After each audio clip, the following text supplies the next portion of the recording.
Hey everybody, it's Galmadex, and welcome back to another premiere draft of Final Fantasy. Without further ado, let's get into the pack one, pick one here. Really excellent opening pack. We have Ilmeg Pixie as a great evasive threat, and the Fire Magic for a potential board wipe. Another excellent spell. Edgar's a pretty fun build around, but I don't find him to be too consistently powerful. You do have to focus on drafting as many artifacts as possible, particularly at its best in the blue-white deck, where you can run a lot of job select equipment as your artifacts. But even there, big 6-drop is not exactly what the deck always wants. So I'm just going to go for a more consistent card like a Pixie or Fire Magic, and I'll go for the Pixie to start us off. Pick number 2, get a second Pixie. It's a pretty simple way to start a draft. I don't mind that at all. This is a really strong pack, though. There's a Sephiroth's Intervention for excellent removal, competing for our pick. There's also Syncopate and Wyvern also in blue. Don't love we've just passed two pretty strong blue signals in a row. We passed a pack with an Ice Magic and an Edgar, and now a pack with a Syncopate and a Wyvern. But it is what it is. If we get past blue from the right, that's still 2 packs worth of blue cards to pick up, even if blue is completely cut on the left now. There's a Renoa here that's also a card I like a lot for the green-white decks, but obviously it doesn't really go with our first pick at all. Whereas Pixie is just literally as good as you can get in terms of getting a synergistic card with your first pick. Let's just get a second copy of it, shall we? Pick 3 is another really solid pack, the best cards here being Sahagin and Shiva, so nice to see the best cards also being blue. Call the Mountain Chocobo is also quite solid, particularly for blue-red spells. I like Sahagin a ton in blue-red, and it's still pretty decent. It's really good in blue-black as well, and then it can still be decent in like blue-white and blue-green. Blue-green is the worst deck for it, but even in blue-white you could get some white 4-mana value spells, like White Auracite. I think I like Sahagin enough here to take it over Shiva. I mean, I'm starting with 3 2-drops at that point, but Sahagin is sick. For pick number 4 now, the only blue cards are the Ice Flan and the Rook Turret, both tremendously filler. So what's the strongest off-color stuff in the pack? We have a Chocobo Kick for a reasonable green removal spell, and Shimmer Reinforcements has been deceptively good in black, really good at slowing the game down a little bit. It's a good roadblock to slow down aggressive strategies, and there are spells with flashback you can shove into your grave with this. Even if you're not exactly black-green, it can still be useful in blue-black for, again, for flashback cards. So I think it's Reinforcements or Chocobo Kick here. Although, honestly, the off-color cards aren't that good anyway, so I could see the argument for just Flan, but I'll just take the strongest card in the pack, period, which I think is Chocobo Kick there. Pick 5, second Sahagin or third Ilmeg Pixie. I can't resist, it's just too funny. We'll go triple Pixie here. We've taken 5 cards, 3 of which are Ilmeg Pixie. The odds of that are astronomically low for those to just have been opened, but then also for nobody else to have taken any of those Pixies. I can't resist. I'm a big idiot, and it's just funny to me. Triple Pixie, 5 picks in, we'll do it. Pixie is also more flexible than Sahagin. Ilmeg Pixie is a card I would put into literally any 2-color pair that has blue in it. So any of the blue decks will be happy to have the Pixie. Lock Coal's a reasonable reason to hop towards black and go blue-black here. Good draw and discard, good looting going on with this card. It's also really good blocker.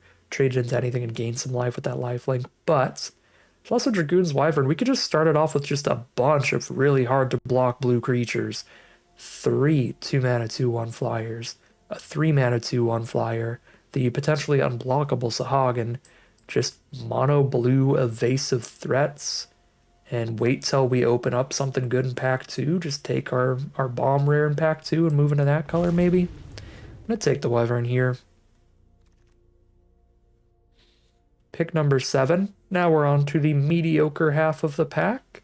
Once you get about 8 picks into most draft formats, you get to the really filler stuff. So we'll just take the on-color filler with the Nuliths, which is actually fine with all the flying threats, all the evasive threats, giving them and extra power, getting extra damages is okay.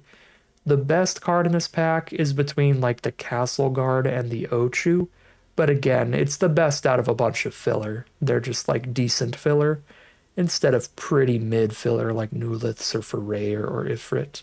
I guess Gyat's technically better than everything else, but it's also much more restrictive and basically 100% not going to be where we end up in this draft, so it's not really in contention there.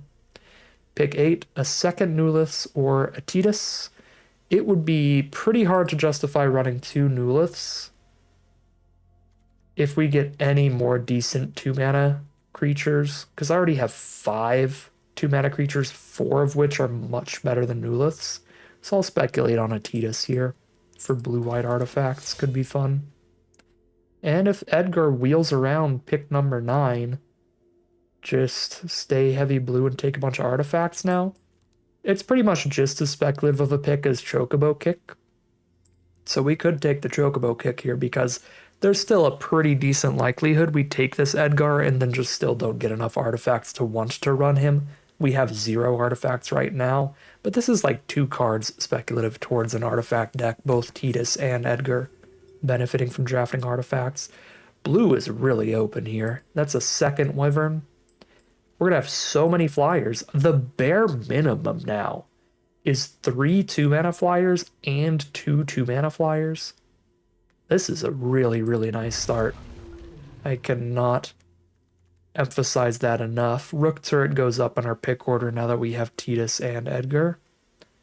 But we also have the Chocobo Kick towards a T-Rexar or Omega, but I don't think either of those really work that well with just a bunch of cheap flyers. We'll take the Rook Turret here.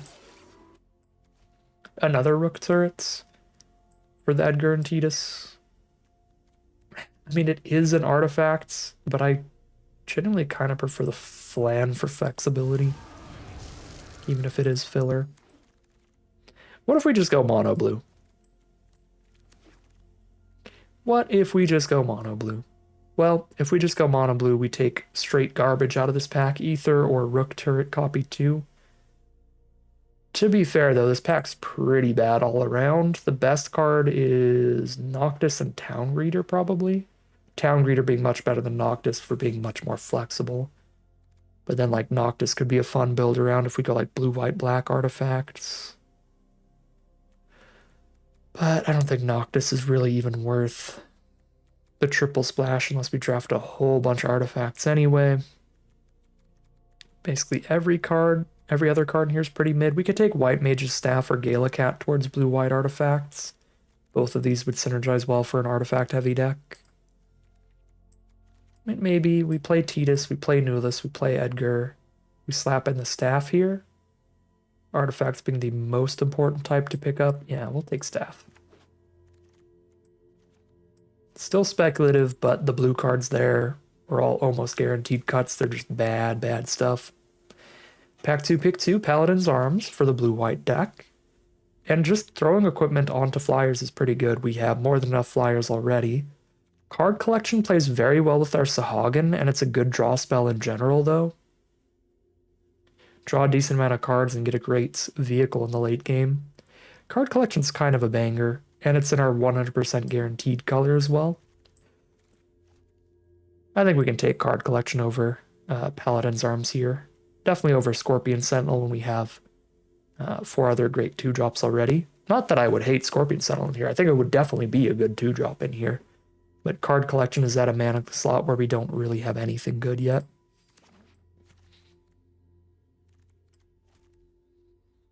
Pick 3, no blue in this pack. There's a Fate of the Suncrest towards that white deck. Crossroads Village, we could play whatever colors we end up. Or speculate Furion towards red or Kinnan towards green. Kinnan's not really doing the whole extra mana thing, but Kinnan can still be a mana sink once you get to 7 mana. Just keep plopping creatures out of your deck on the board. I think I'm just going to take Fate of the Suncrest here with these white spells. Pick number 4. Man, never have I seen a polar opposite in terms of what's open as much as I have here. Blue is wide open from the right. Hard cut from the left. 0 blue cards, 2 packs in a row. We're only on pick 3 and pick 4. Pretty wild. I guess this is the play booster era, which means that the packs aren't correlated by color anymore. So it is entirely possible, although quite unlikely, that just no blue cards got opened, period. Blitzball or Chocobo kick there? I'll just take the Chocobo. Or sorry, the Blitzball. Pick 5. Once again, no blue. There's Weapons Vendor, and you're not alone, though. Actually, Double Wyvern giving us 2 creatures on the board. You're not alone is kind of a spicy trick. But we are definitely in a color pair that wants to draft some more equipment somewhat highly, where Weapons Vendor could play well by the end of the draft. Doesn't currently. This is pretty close. Weapons Vendor is one of like few good 4-drops. Right now we don't have many at all. Magitech Infantry copy number 1. Really need to find a second by the end of the draft, but it's certainly better to speculate on that than take another Rook turret. A very filler 4-mana card. Pick 7 Lionheart is an equipment to go with the Vendor. It's another artifact to go with Tidus and Edgar. Gives us a little bit of slightly removal-y stuff. Yeah, we definitely could have been a blue-green deck as well, just taking that extra Chocobo kick we saw earlier. It wouldn't be like blue-green ramp, like it's not really doing what the color pair's quote-unquote supposed to do, but it would have just been like early flyers and then big Chocobos to top off the curve. It'd have been a fine strat. Luckily here, blue-white artifacts looks to be panning out well. Our pick 8 shows us Magitech Infantry and Scorpion Sentinel as options. Both actually quite reasonable. We'll take the Infantry though, really need to get at least one duplicate of that. Pick 9, every blue card in our opening pack wheeled. They just weren't very good. Plus we just saw a Scorpion Sentinel pretty late, so... Definitely, there is at least like one other drafter in blue, but it feels like this pack 2 may have also just had a couple packs that were really light on blue. Like there was maybe like one blue card in like this pack and the one after. Based on the feel of things, because some okay blue stuff did show up in like pick 9 after nothing showing up before that. Or I guess pick 8 after like nothing showing up before that. Kinnan wheels all the way around. I mean, I'll just rare draft that. There's nothing we're playing there. Grab a Chocomog. And we wheeled You're Not Alone, objectively correct pick over the Weapons Vendor. You love to see it. We've got a whole deck already. Wow, this was a really solid, really simple draft here. Like, if this was pack 3, pick 13, I'd be fine with the deck. I mean, it's a little bit mid if the draft ended right now. But having more than enough playables already, being able to cut our 2 most mediocre cards, like probably Blitzball and Inspiration or something like that, I feel like we are set up for success here going into pack 3. So we have Battle Menu for a very flexible card. More often than not, you want to use this as removal against the power 4 or greater creature later, but you can also use it to curve out if you haven't drawn any other stuff on curve.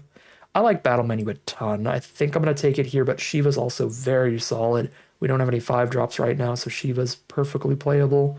We don't have a whole ton of removal. We're on Fate of the Suncrest.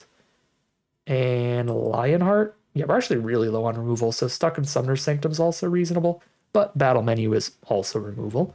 So I'm going to go for the Battle Menu here over mainly Stuck in Summoner's Sanctum, actually, judging by the removal counts here. Pick number 2, Zach's really nice in blue-white artifacts, but Leviathan's also just very good top end.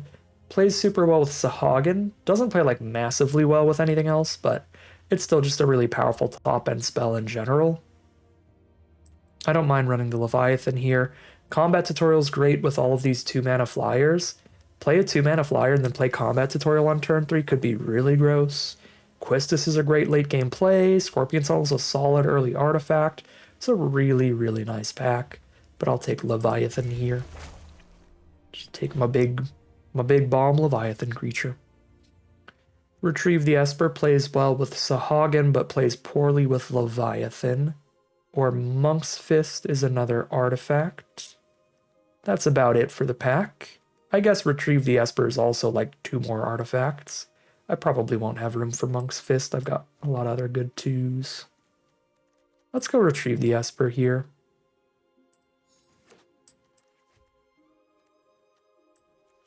Let's cut this random cat. Cut this Chocomog.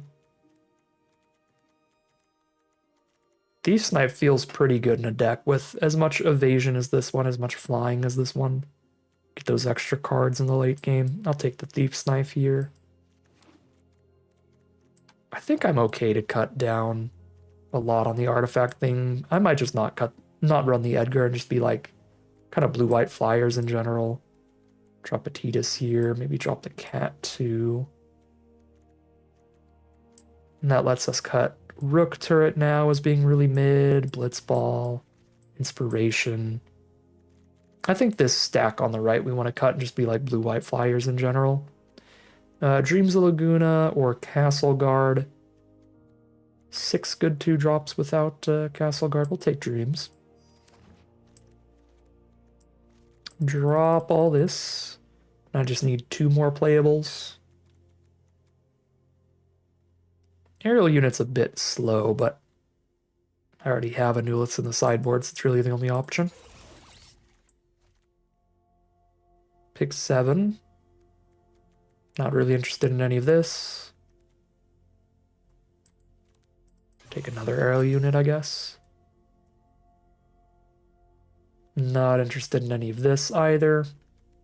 We might cut the Aerial Units and run a couple random equipment again. Stroke of Midnight is a very bad removal spell. I do not recommend it, even if you are quite low on removal like this. Do not want to be giving your opponent back stuff. Take Jador, but I'm not even going to run that, I think. Beautiful. Beautiful wheel. Pick 9 Shiva. Come on in the deck. Cut a unit. Pick number 10. We wheel Scorpion Sentinel and Quistis. Both are really great. I think we have to take Scorpion Sentinel over Quistis in this deck. Maybe even Galacat. Just because we don't have good spells of our own to recast. So Quistis is heavily relying on our opponent's graveyard in this deck, which is not where you want to be. Quistis is really good in blue-black and blue-red, where you have plenty of cheap little instant sorcery removal spells and stuff like Veins, Treachery, and Thunder Magic to recast with your Quistis. Not so good in this kind of position. Alright, this looks like a solid deck here. The only real issue that we have at all is that we don't have a lot of removal. But when it comes to just being aggressive and evasive and all of that, this deck looks real solid. So pretty happy with this one. Take a look here at all of our creatures and see what we want to cut. Cut that Aerial Unit for sure. Thief Snipe is up here. Retrieve the Esper's up here. So 13 creatures plus Staff 14 plus Knife 15 plus Retrieve is 16. 16 and a half. Because Battle Menu we're not always going to play as a creature. We're going to play it as removal a lot. So 16 creatures feels plenty to me. I don't think I need to cut any. But I also definitely don't need to add any. I could just cut one of the You're Not Alones, just run the single copy of it, because you don't really want to ever have a hand with like multiple combat tricks in the same hand, because then you can run out of creatures pretty easily. So we'll just go one copy of You're Not Alone, and now we've got our nice little blue-white aggro deck here. All about flying and evasive threats. A little bit of artifact stuff, a little bit of good top-end power. Very solid deck. We'll call it a deck here, hop in the gameplay. See how far this one takes us. Alright, here we are on the play for game number 1. No 2-drop creature, but we can Dreams of Laguna and start setting up our draws.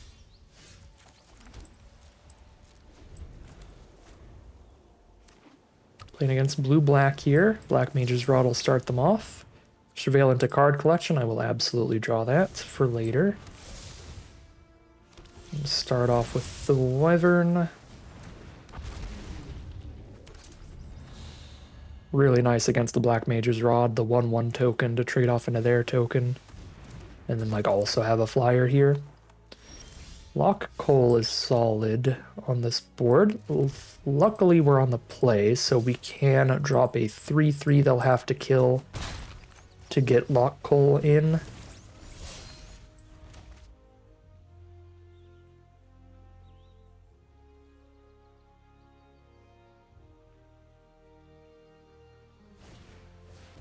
Combat tutorial on the Lock Coal. That's pretty good. I can still double block, though, which I'd be perfectly fine with.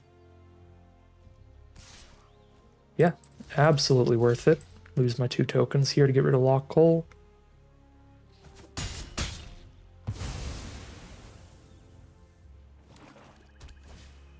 And they play a world map.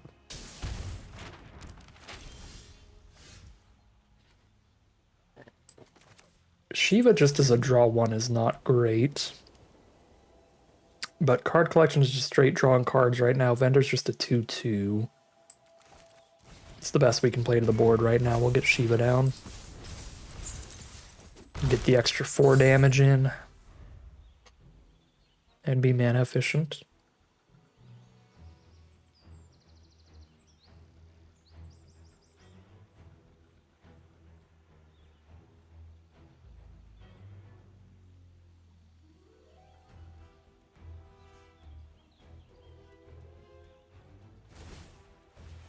And they go ahead and crack their world map.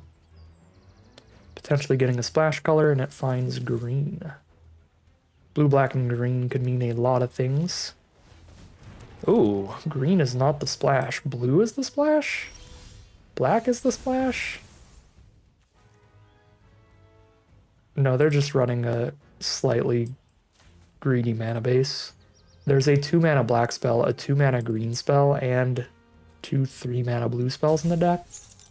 It feels like they're playing early plays in all 3 colors. So they're just like full Sultai here. Could syncopate for 1 on our retrieve, because they do seem deep into blue.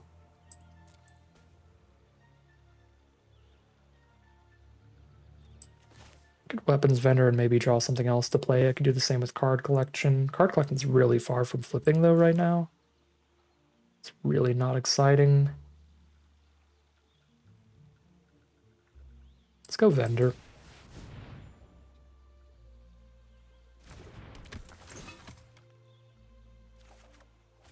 Okay.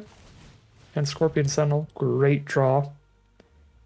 Very good to be able to use all my mana here. Even if it pulls a Syncopate, that's super fine. And it does not. They're going to Deadly Dispute. That counters my Shiva draw if they permanently sack the thing that I tapped.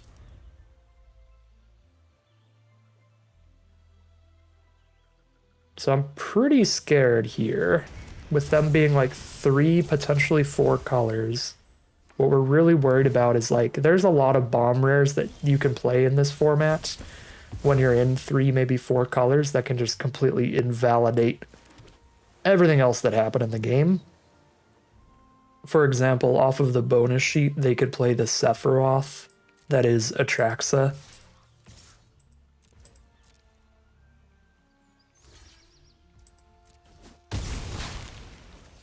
And we would just auto-lose if they resolve Atraxa. Sin's another card that's basically an auto-lose, or an auto-win late-game card, depending on what side of the table you're on. Draw 3, discard. Interesting. Infantry and Pixie, I think. Play Wyvern now and Flan next turn.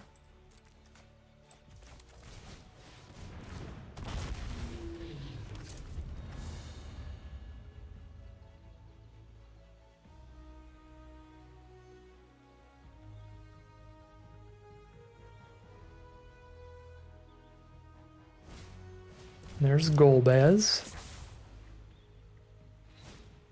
Golbez doesn't really do anything, right? Just surveil one whenever they play an artifact. If they have 4 or more artifacts in their end step, they can return a creature from grave to hand. They're on 3 out of 4. If they crack any treasure, that doesn't work, but if they get 1 more treasure token, pick up a creature every single turn could be absolutely deadly with Fat Chocobo in particular. We just take this damage here. Thief's Knife, there you go. With the 1 mana equip thanks to Weapons Vendor.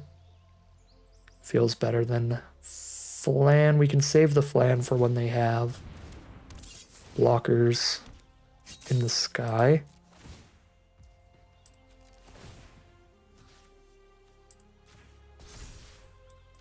And that's a 2-turn kill as well. 5 damage into 5 damage.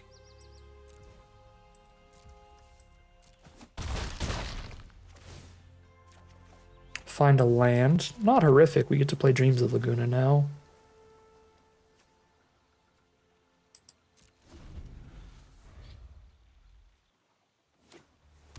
Land for turn. Golbez triggers are in the upkeep. No, they're end step triggers. Okay. So if they do find a treasure here, they do pick up a card. But if they don't find removal or a flyer, they pick up a creature card and then die anyway. They just cast a draw 4, though, with Travel the Overworld, so the odds of them not having removal here are really low. There's the artifact they need to pick up a creature from grave. They have 4 mana up for potential instant speed removal. They play a flying Death Toucher. You love to see it. They are dead to Flan then. Unless they have Thunder Magic for 1 mana. But by having to crack the treasures to play the Ahriman, they also don't get to pick up a creature from grave here, which is pretty sick.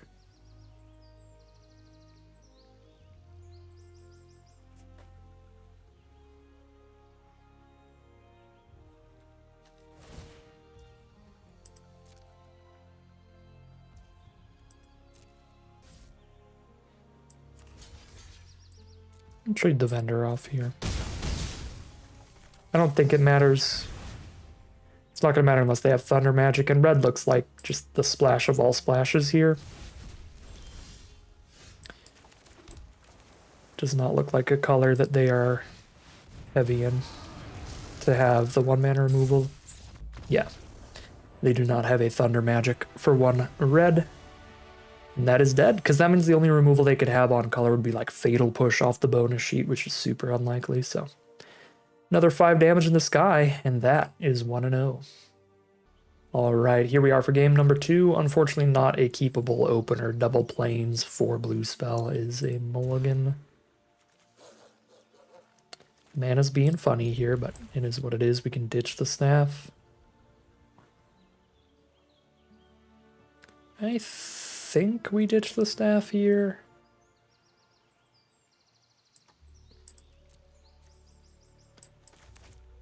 Sahagin works well with both of these other 2 cards. Dreams can try to dig for the white source. There was a small part of me that wanted to ditch an island, but that still feels a little risky. Even if I can try to like Dreams Surveil 1+ draw towards land 3. We're trying to get to 4 mana with this hand for card collection. Uh-oh. There's an uncontested Torgal for our opponent.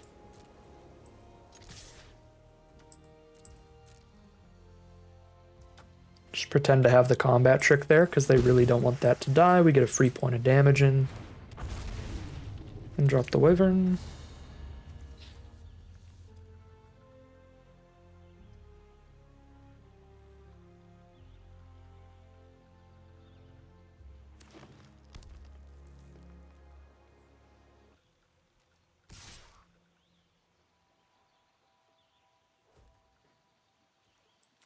And combat trick themselves. It's fine by me. Still a 1-for-1 trade of Wyvern into the spell. Unless it's the Prisha's Wanderings. That'd be the only one that'd be kind of rough. Okay. I like that trade. We get rid of their mana dork and stop them from potentially putting counters on other humans. Drop a Paladin's Arms. Get the 3-2. And we dig. Let's go card collection. Draw 3, ditch Dreams of Laguna and a land, probably. Now I got a 6-drop Leviathan that's great with Sahagin and really good against tokens. That makes me really not want to ditch the land. And if I'm not ditching the land, then Sentinel's likely to be 4 power. I guess I'm ditching a Weapons Vendor. Feels a little sad, because Weapons Vendor would also obviously help help get up the mana curve by drawing another card towards potentially another land.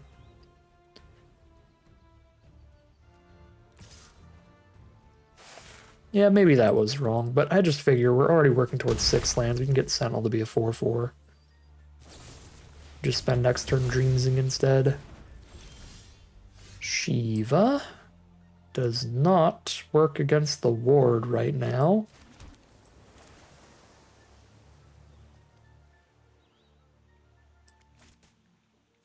If I Dreams into the land, I could Shiva and then Leviathan to pick up the Shiva and do it all over again, which is cute. Not that that's even like that good, because it's not like I draw extra cards or anything off of doing that. But it is cute.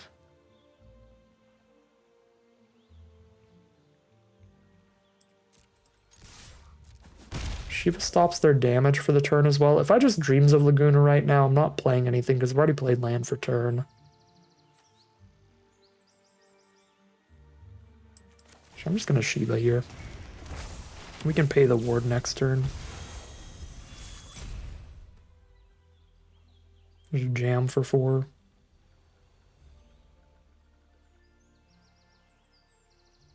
I'm not really concerned with the fact that, like, if I don't hit a land here, I don't pick up the Shiva, because, again, like, picking up and recasting Shiva is really not even that good.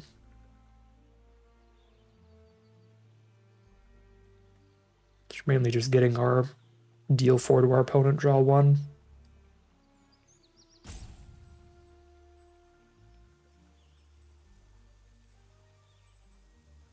If we don't draw land, we can pay the 1 for the ward, and then also 4 on the Dreams of Laguna. If they want to combat Trick of Shiva, that's pretty fine. But I suppose I still don't block here, though, because Leviathan's going to auto-kill this token anyway. And that's what we're working towards. So I shouldn't really expend any resources killing the token if I can avoid it.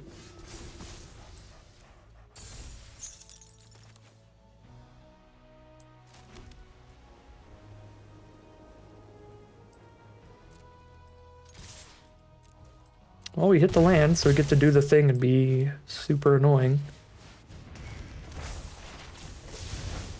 Kill their token and have a Shiva to recast on whatever blocker they play this turn.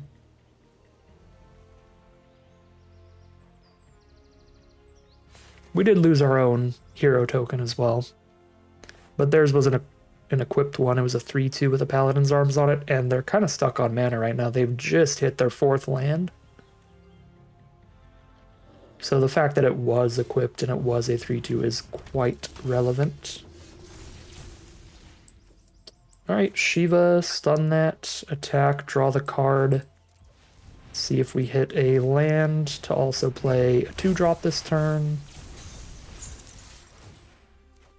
We do not hit the land.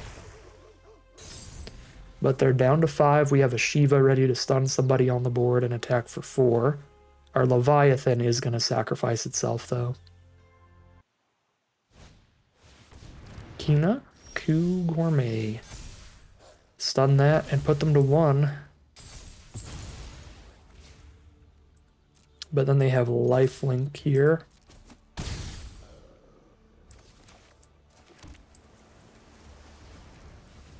Scorpion, Sentinel, Pixie, hold up battle menu.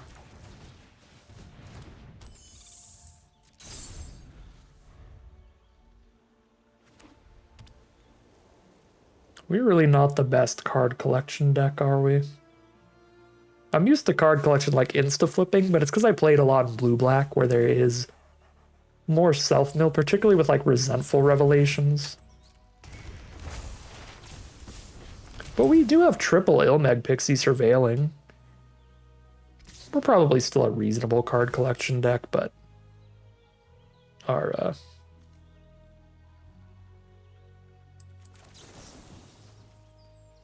I'm not sure exactly what that's going to do with Fat Chocobo, but I might as well kill it now just in case it does something weird.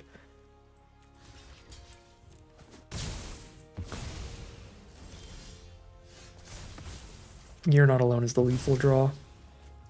And I completely lost my train of thought.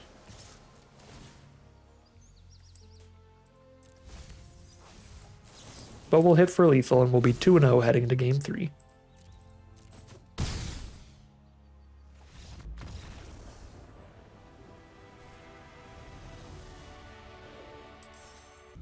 Here we are now on the draw for game number 3 with a very solid opening hand. The 1/4 Sentinel to slow them down, and then a bunch of plays after that. We are playing against blue-red here.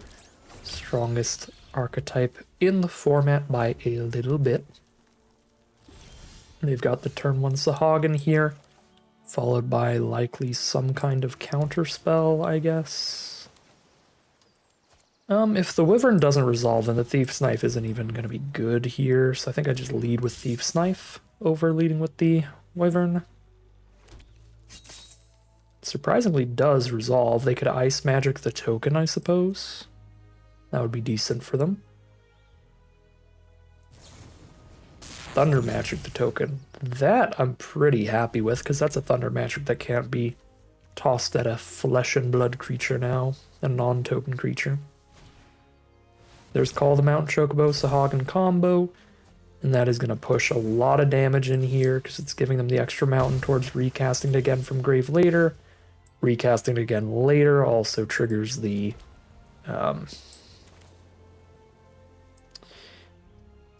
what is it called? The Sahagin again. Gets more damage in. I could have just equipped an attack there and just like ate their Chocobo or drawn one, but I think I need to be playing to the board, stopping their non-Sahagin damage. Especially when turn 5 I can play and equip, because I can play Vendor plus get the 1-mana equip. So we'll go for the draw turn 5. There's their own Retrieve the Esper with the Sahagin, yep. The Sahagin Steamroll's just coming in. It's going to attack every turn. I'm going to take 4 next turn off of either of those, probably the Mountain Chocobo. Is sketchy. We'll be able to battle menu Sahagin next turn after they tap out for one of those. So I could actually go for the flyer now. They trigger Sahagin, we blow it up, we untap Play Vendor and put the knife on the flyer. That's the plan here. The plan falls apart a little if they don't hit land 6.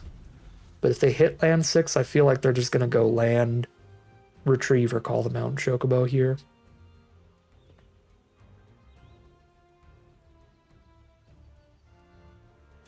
They could have another card that we don't know about that's very good, but that would obviously just be bad for us either way.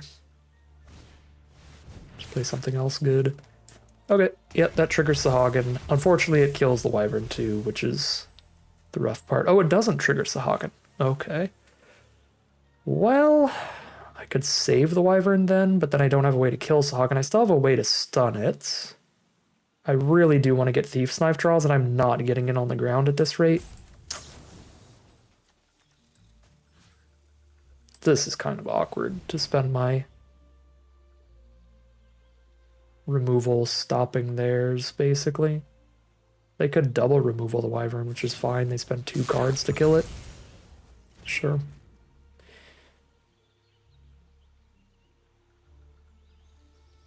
And that makes that Thunder Magic not a mana value 4 or greater spell. It's kind of rough they missed the land there. Alright. We can bounce off each other. I get a new Wyvern. Good. Good. Set that up or send in a 4/4 just bounces off the 3/5. There's no reason to Thief's Knife up right now.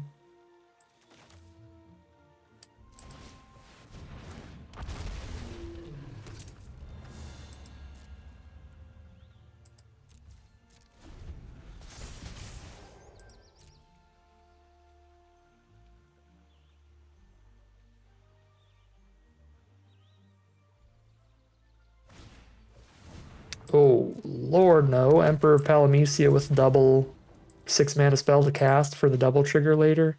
Get the extra counters, work towards flipping the Lord Master of Hell.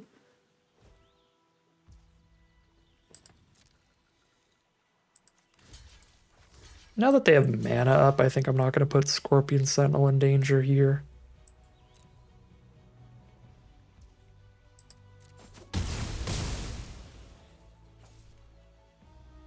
we'll just trade 3/3 for 3/3. Weapons vendor.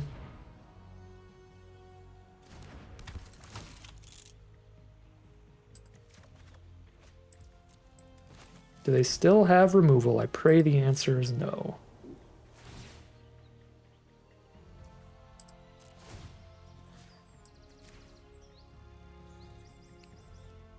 They still do. Triple Thunder Magic? That's very strong. Good deck. We'll play an infantry and pass.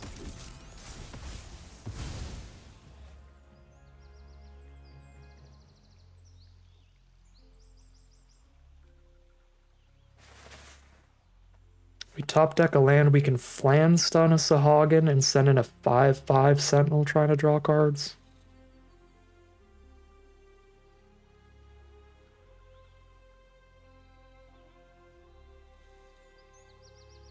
I mean, we know they haven't been hitting their 6th land, which means that they do have, like, all spells. Sadly, Emperor of Palmesia does ramp them and work as the 6th land here.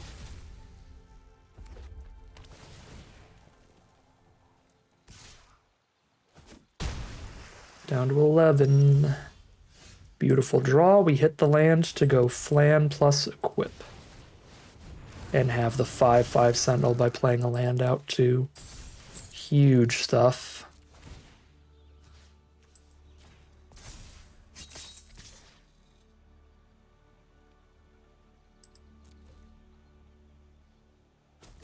They take the 5, let us draw the card.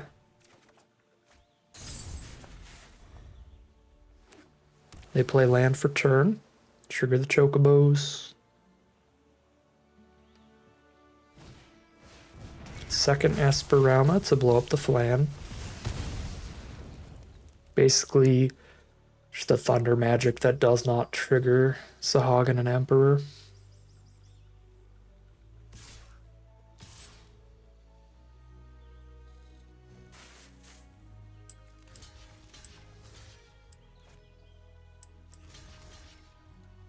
This is a little rough.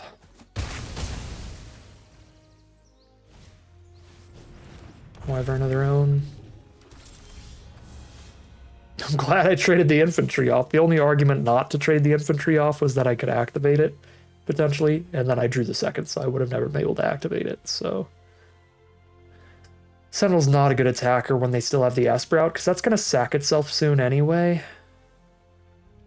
We look pretty dead here. I mean, this is just, you know, the best archetype popping off, really.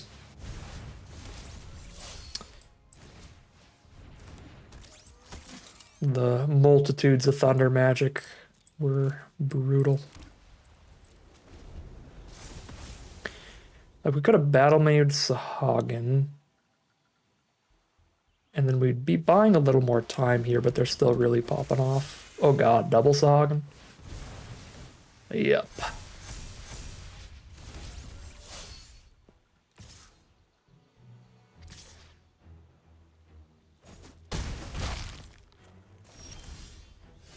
That's not gonna do it. I guess we're not dead on board. They have to draw into another 4-mana spell to actually kill us. Alright.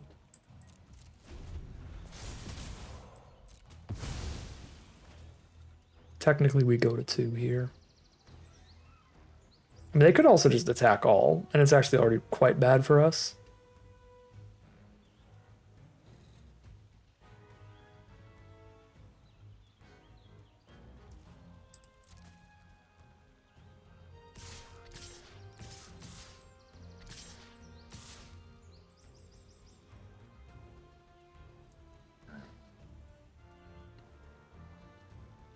Gotta love the click on everybody individually, one by one version of attack all. Like, I should send this and this and this and this and this, and then I guess I should send him in as well, instead of like just the all attack button. It's always funny. We sure are quite dead.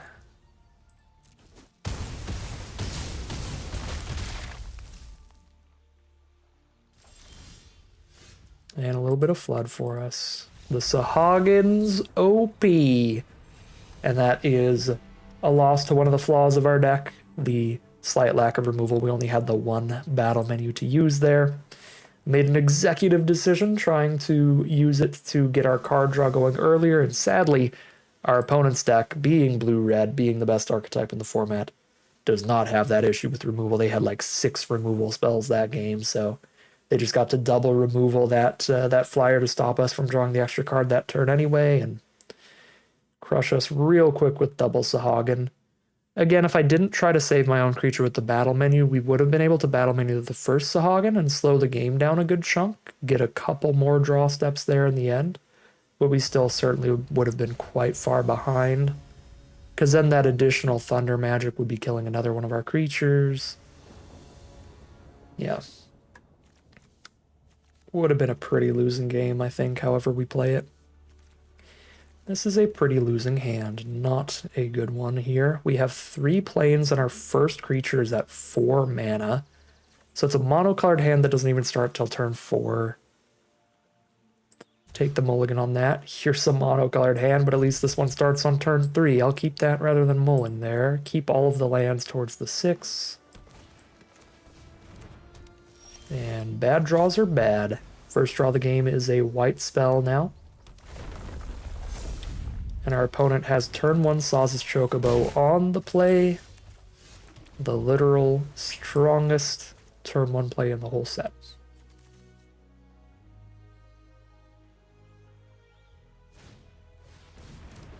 Rides a Shoe Puff for double counters on the Chocobo every turn now. They're going to spread them out, get some counters on the Gardener. There's Fate of the Suncrist if I had white mana. It's going to be one of those classic games of Magic when you're on the 9-8 split, the standard traditional draft mana base, but it's monocolored hand, mulligan, monocolored hand, draw of the wrong color. That's just Magic the Gathering sometimes.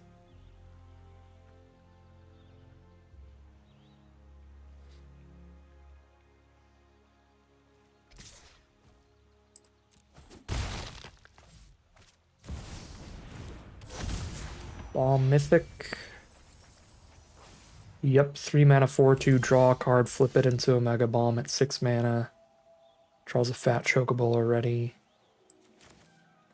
We have found the white source here. The Chocobo's not even tapped though, so we have to just play Retrieve the Esper, because Fate can't kill any of this stuff yet.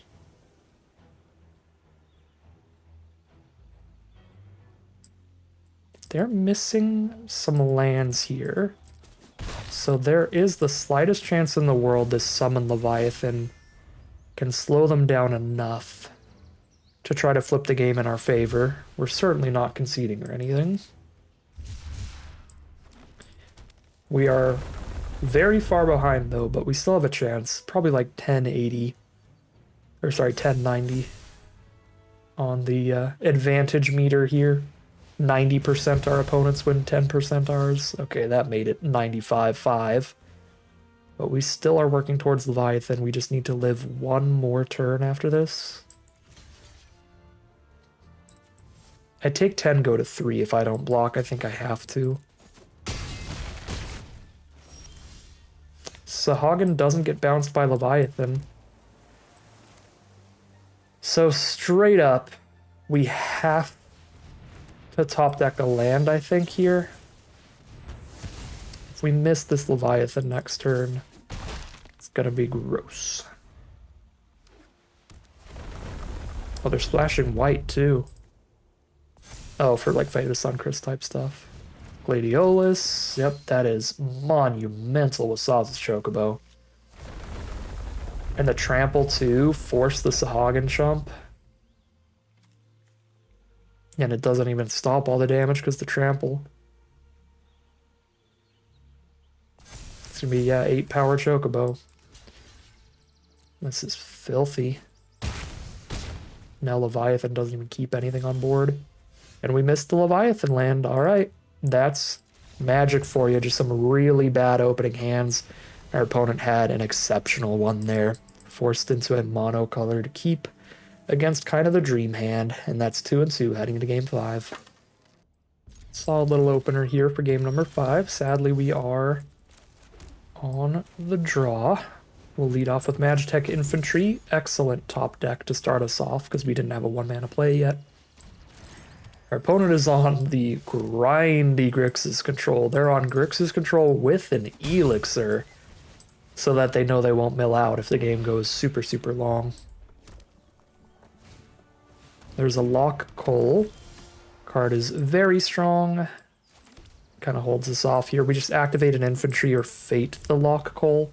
The problem with fating the Lock Coal is they're going to have all their mana up for their own magic damper or counterspell here potentially. I think I still need to try, because blocking is horrible here. We lose Sahagin and infantry to kill it. Okay, Vincent's Limit Break isn't the worst, because it just comes back to the board. It doesn't, like, stick around and get the hit and draw and discard immediately. So, we miss a land draw. We're really trying to get to Shiva. I think we cycle this Flan and play Pixie and let them get a hit in, which is not ideal. But I think it's where we're at. We need our mana. And our blocks are horrific against Lock Coal.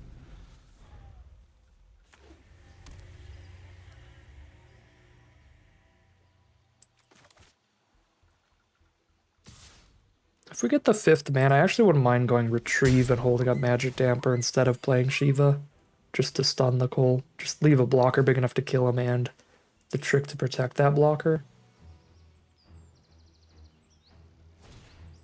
Suplex Sahagin before we play Retrieve. Sadness on the stack.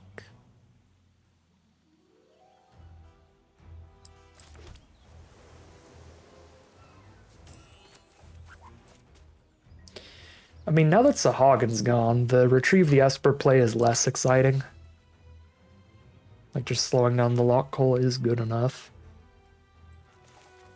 They are a really good color trio to hold up a Magic Damper against, though.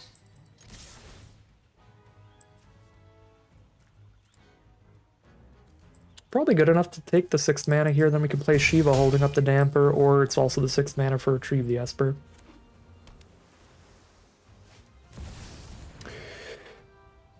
God dang it. Alright, Mythic Bomb. Each player discards a card, and then they draw probably 2 cards.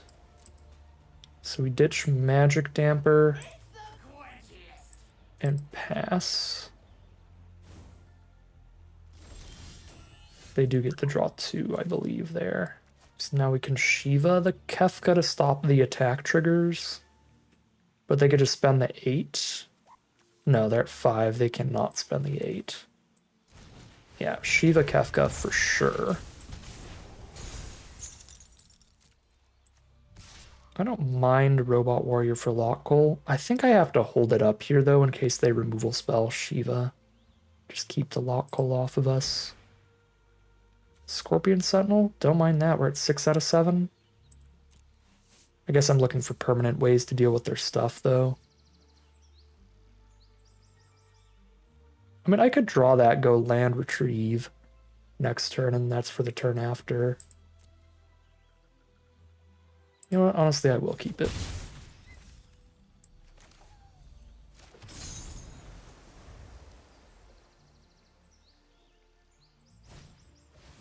There's a Dire Rat.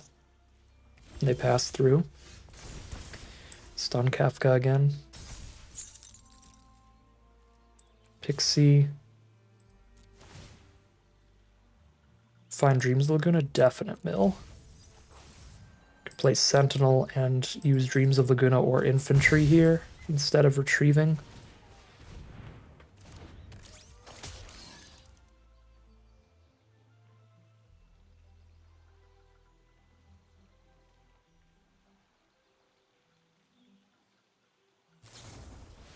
Overkill the Shiva. It's fine, Shiva's gonna die anyway, and Shiva's just a draw 1. Yeah, that's okay. I'd much prefer that to them blowing up our flyer. Retrieve the Esper, sure. think our board is good enough. We don't need another infantry immediately. Let's Dreams of Laguna. Lionheart. It's pretty good here.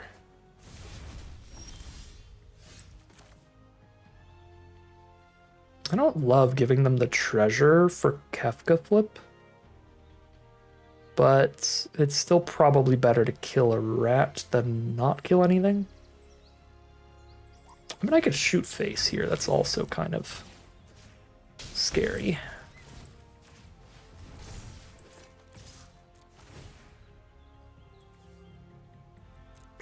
If they don't kill the pixie, Why Major Staff is actually just lethal next turn.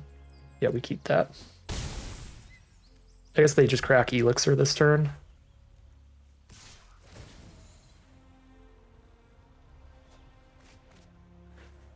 Draw 2 from our opponent. No blocks. Go to 14.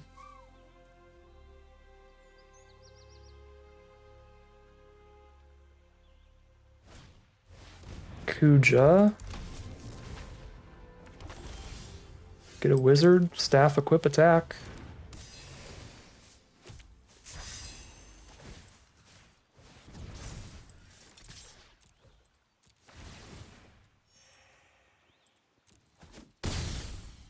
That's rough. And that is 3-2, heading into game number 6. Alright, here we are on the play for game number 6. We have all the pixies, not all of them. We have 2 of our 3 pixies in the opening hand. Blazing Bomb. Oop, a pixie. It's very rude of you. Very rude of you. Probably another blue-red deck here. Yep, very strong archetype. I also think they're probably pretty favored against our deck. Just having a bunch of like Thunder Magic style targeted removal to counteract Thief's Knife shenanigans should play pretty well against us.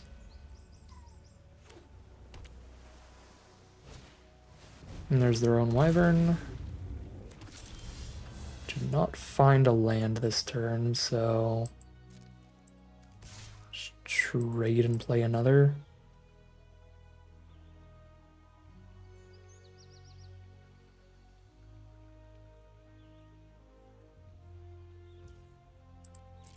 Okay. I probably should have just attacked with both, because I'm going to have all the blockers for theirs up on our next turn anyway.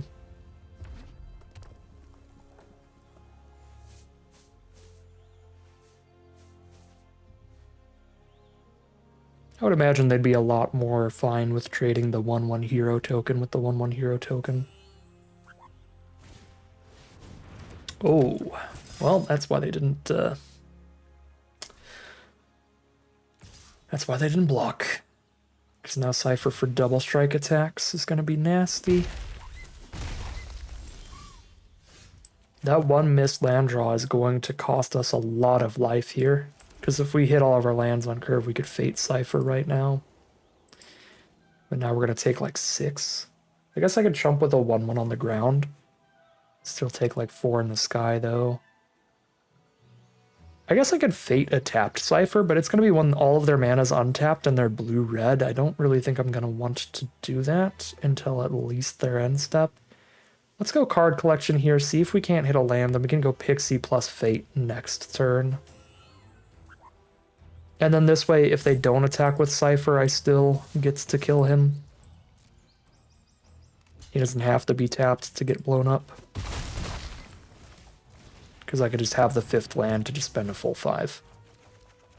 Okay.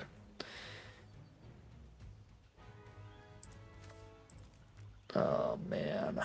Yeah, I mean, I'm playing Pixie and Fate, or just Fate next turn, so I have to keep a land. Having to ditch Thief's Knife for Lionheart is sad, because I think they're both going to be good here. I'm going to keep Thief's Knife over Lionheart.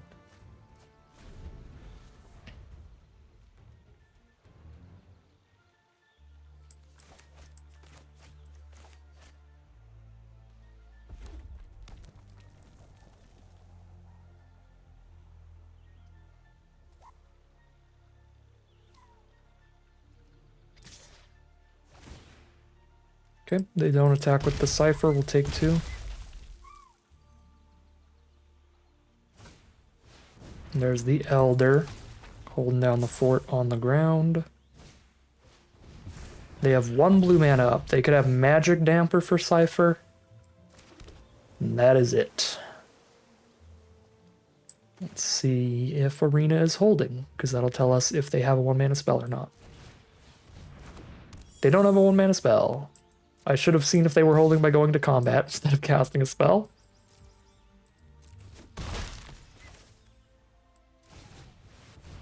But setting up a good Thief's Knife board is reasonable too. So we know they don't have Magic Damper in hand unless they just top decked it, so we can Fate Cypher next turn. I could have Fated Cypher immediately if I just only attacked with Wyvern there.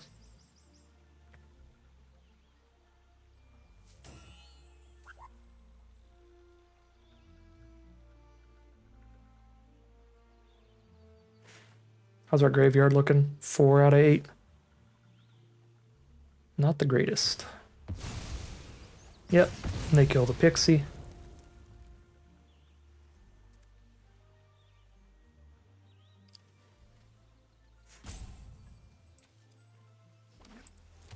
They play a land.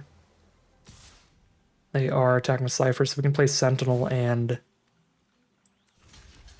the Fate next turn.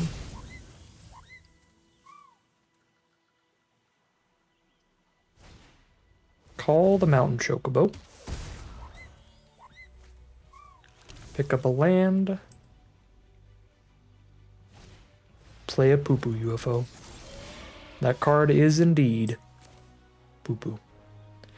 So we kill Cypher. And then we start slapping all of our equipment onto the flyer till it is a 4-power flyer to attack through the UFO. Feels like it. Play the staff first over the Sentinel. We're still at least 2 turns away from Sentinel being a 4/4. But if we get the staff down now, that is some of the cost out of the way to start moving equipment over. So we're just hoping they don't find removal until at least 2 turns from now. Like, they don't find removal till we get at least like 1 attack out of this flyer, hopefully.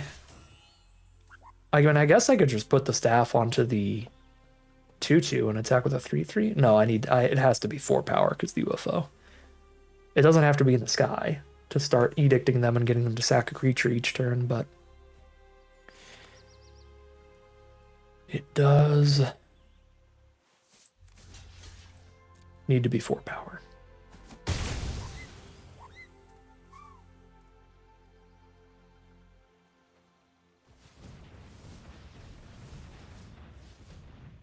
Six out of 8 cards for the side quest now.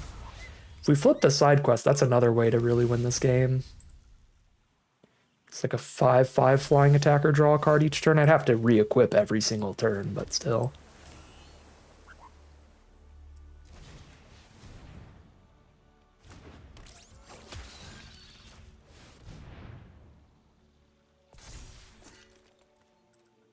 Alright, next turn we attack with a 4-power flyer. They have to chump.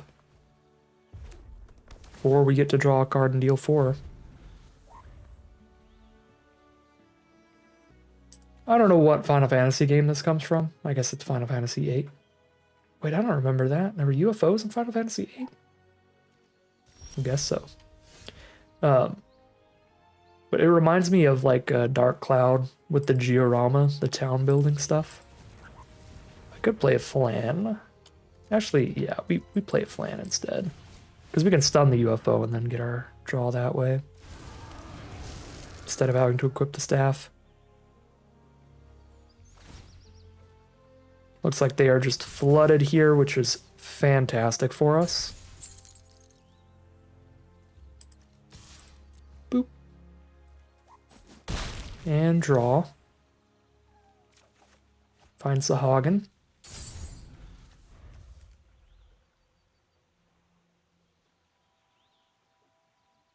I guess Final Fantasies always have crazy side stuff that can be easy to forget. It's like not part of the main story, but just goes crazy for a second. I don't remember the aliens.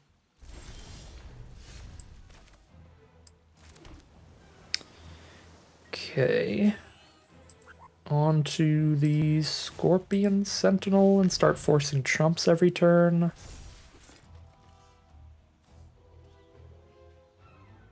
Two, three, four power. If these both have 5 toughness. Ka-ching.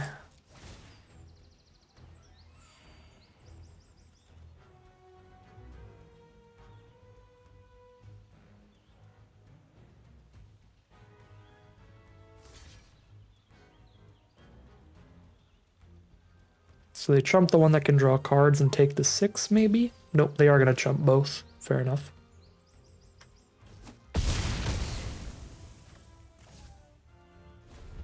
I'm getting really sad right now because I'm quickly realizing I'm going to have to say that side quest card collection's the biggest underperformer.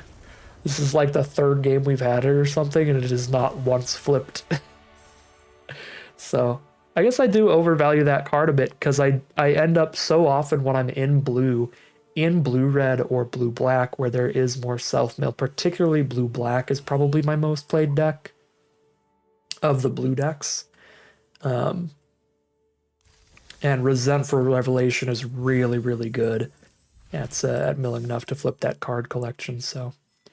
All right, 4 and 2. It is, we have a positive record no matter what, pretty much breaking even on gyms. Great spot to be as we head into game number 7. All right, here we are on the play for game number 7. Another great opening hand, Pixie and Wyvern. There's Commune with Beavers to start our opponent off, picking up the 7-mana Iron Giant. They're on green-red. Mountain Cycle, a Hill Gigas. Just a bunch of giant, thick stuff over there. They haven't played anything to the board yet. Makes me very tempted to lead with Thief's Knife. But if they play any ground creature here, it's going to be better to just be jamming for 4 in the sky than if I play a Thief's Knife and they just play like a 3-3. Yeah, they just played a 3-3. So this was much better. The correct pick. Let's go. Good coin flip on that play. We chose accurately. Should be a pretty rough start for our green-red opponent to try to stabilize from, because this flying damage is just going to keep getting in. We have 2 ways coming up to stun some blockers and really make sure the damage keeps pulling through. They're going to have tons of power on the ground. Chocobo Racetrack plus Zell is quite the combo. Zell triggers landfall twice a turn because he picks up a land and then you get to play 2 lands that turn. So they're going to have a lot of Chocobos. But that's all going to be on the ground, so we just push damage in the sky here. Plus we have this 1 turn with Summon Shiva to push damage on the ground and draw a card too. Super gross starts. I will draw land 6 for the flan. Stun 2 creatures next turn. Beautiful stuff.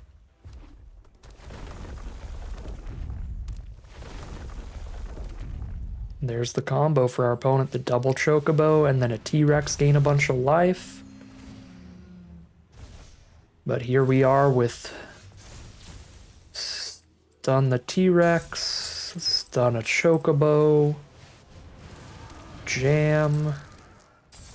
Chocobo trades into the knife, they take a bunch of other damage. I'll mill a Magitech Infantry, just a 2-1 at this point. We already milled the other copy.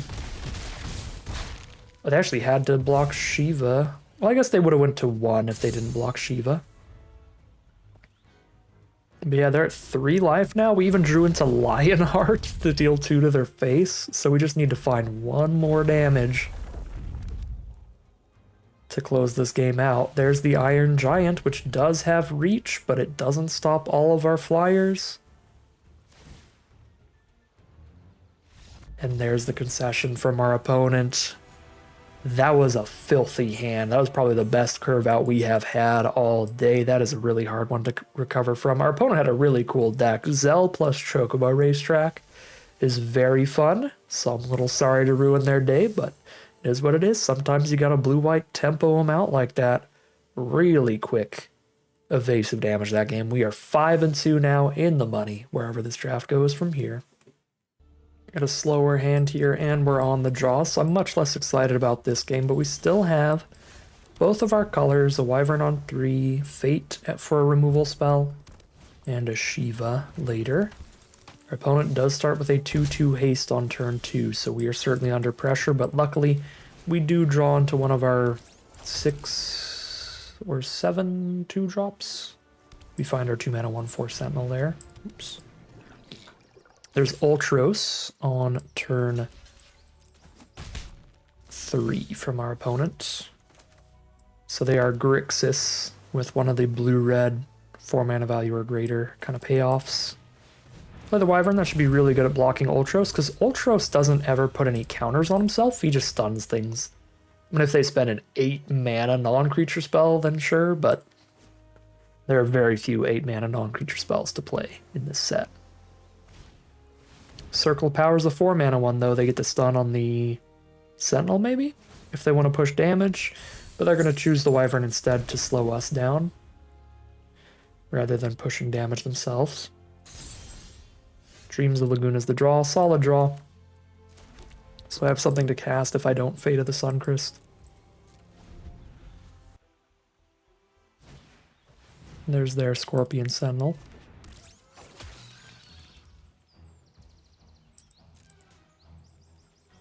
And you just pass through. Here's Dreams of Laguna.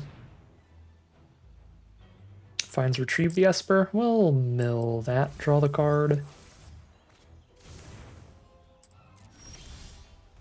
Find just a bunch of mana. They definitely look like a Syncopate deck here.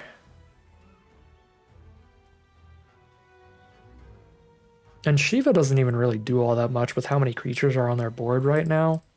I think I'm cool to pass and just cast Dreams of Laguna again.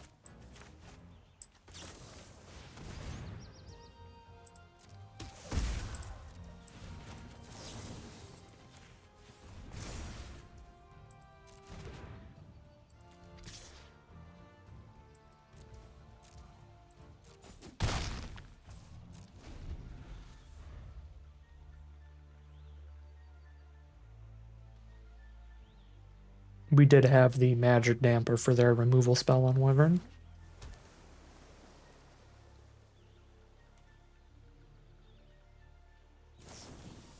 There's their own Dreams of Laguna. It's going to be very good on the flashback, triggering Ultros and Prompto here. And they surveil to the top and draw it. And they pass through. Will Dreams Lagoon in the end step. Find Magitech Infantry. Actually, don't mind that. Another instant speed thing to do with my mana. There's a Thief's Knife as well as the draw. I don't quite have the mana to play the Thief's Knife and slap it onto the flyer here, which is where we really want it. I will have the mana to do that next turn. And again, there's nothing to stun with Shiva. I kind of want to hold Shiva for stunning flying blockers, so we just poke with Wyvern, play Infantry, and activate Infantry. Seems fine. Okay, they're going to recast Dreams of Laguna to stun Wyvern. I guess this is also an okay time to just cast the Thief's Knife. Or just like retrieve here, I guess, instead, now that they're like tapped out. Well, they could have counter for 1. I guess maybe not the 6-drop still, but...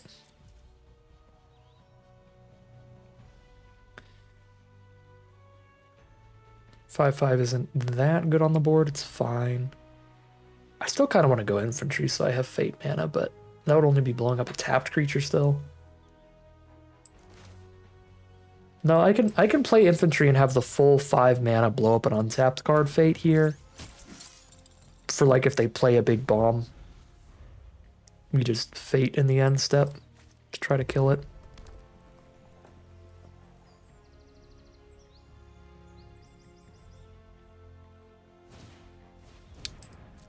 That's a little bomb. A little bomb. That'll blow up the Wyvern, sadly. Even if we like put a Thief's Knife onto it, they only need to play 1 spell that costs 4 or more to just permanently kill the flyer still. because they get the second power on the Blazing Bomb before they crack it.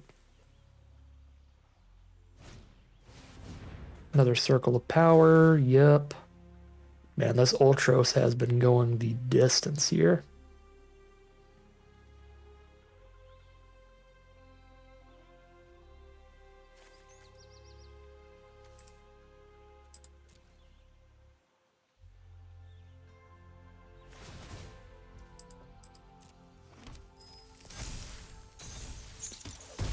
It's really their non-creature spells that are really strong as well, but that's kind of just the case for Grixis. Cards like Circle of Power for the big draw, Dreams Laguna is great.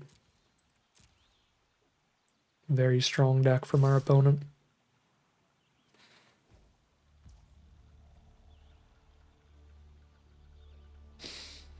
I really have to Fate of the Suncrist to Scorpion Sentinel at this rate. I'm at 14 with 2 stunned creatures. I have a 1-1 and a 2-1. Yeah, I may have to. At least try.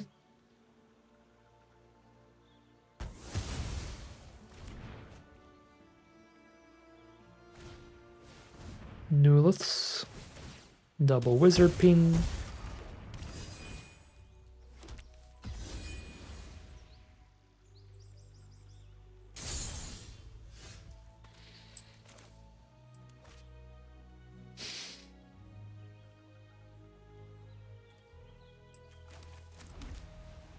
Just chilling with a little bit of Flood.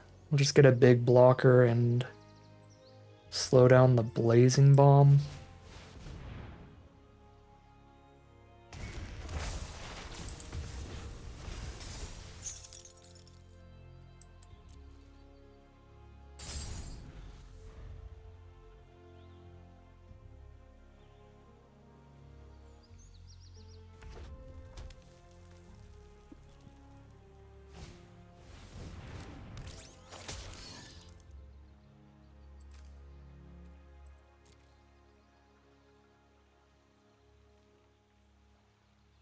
They found another Scorpion Sentinel.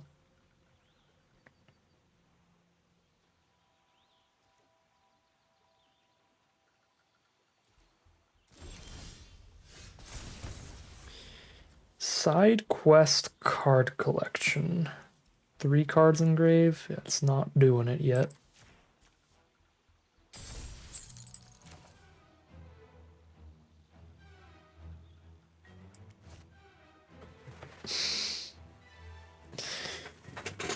YOLO, Thief's Knife, and Prey against a bunch of open mana and 2 cards in hand when they've already cast 3 draw spells this game feels a little too bold. It's the only way we end up doing something particularly good this turn. I mean, I can card collection and still have a Thief's Knife just on the board, just not quite equipped yet. Yeah, we can just card collection here.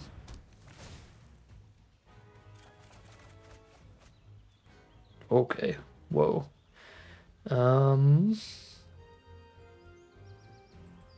Land and You're Not Alone? If I keep the land, I can go land Lionheart right now, but to discard 2 spells to do that, which feels rough.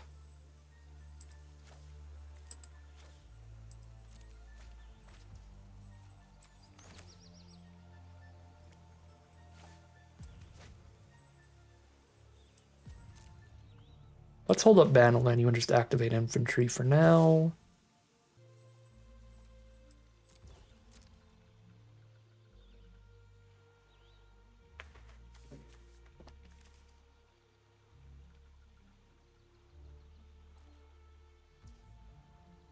Take the 6.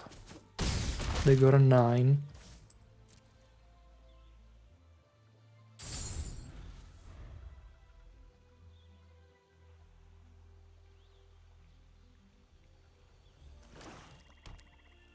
And they play a land.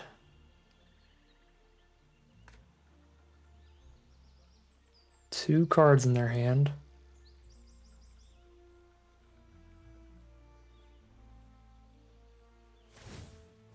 They don't have a 4 mana value or greater spell. This could be very good for me. Let's see. Blow up the Sentinel with battle menu, question mark. Yep. Tempted to get my next infantry in the upkeep, so there's no chance I top deck the second. Make sure I get my value. Probably better to have more mana up when I Lionheart.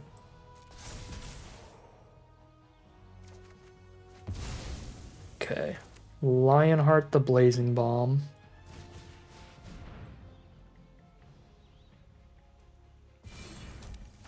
We'll see if they have a 4 mana value instant speed spell, then they could save the bomb. They do not. And then we play another flyer. I'm just gonna end up not even playing the Thief's Knife this whole game, I swear.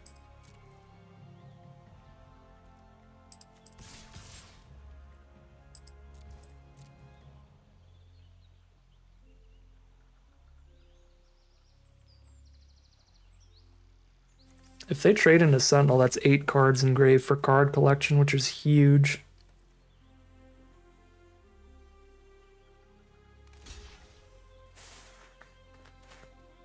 Yeah, that is actually gorgeous for us. Absolutely accept that trade.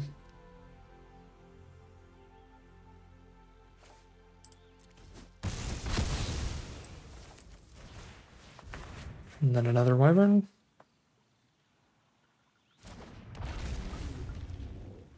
And flip the card collection. Lethal flying damage on board.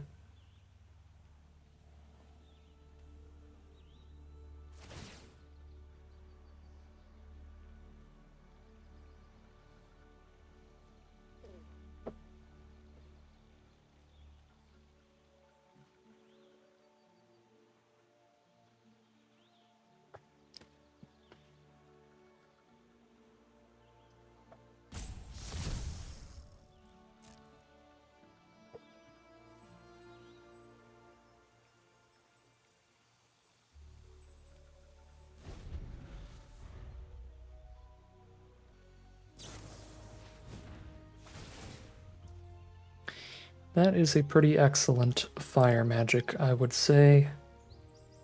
Let's have the 4/4 blocker up for Prompto.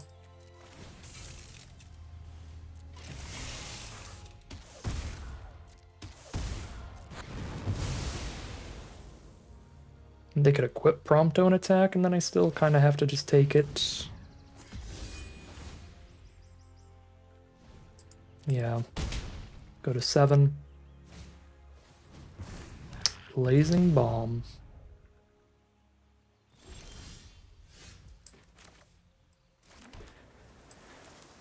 Weapons Vendor.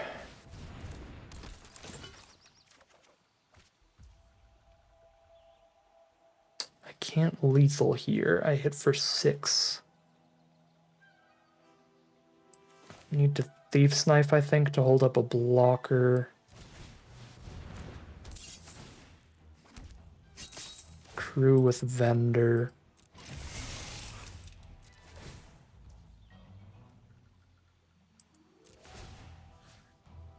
Put them to 1 or draw another card.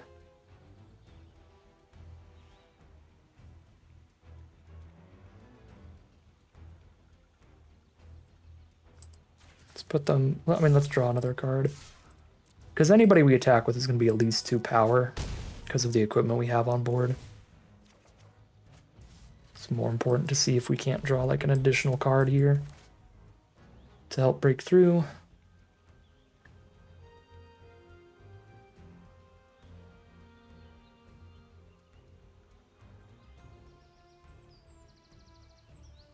I could see a tiny argument for blocking or crewing with the hero token instead of weapons vendor, so that I have a slightly better blocker. I could actually like try to trade into Prompto.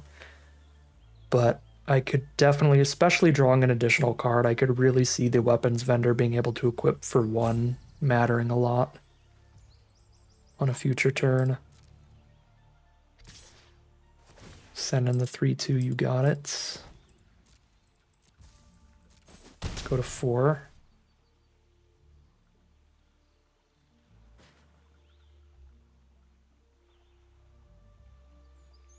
This is going to be a really close game. Equip the blazing bomb. They can shoot the weapons vendor now, I guess, with the 2 power.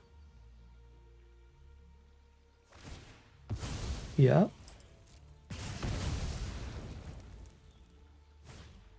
They play the flying chumper they need, the wyvern. That's really bad.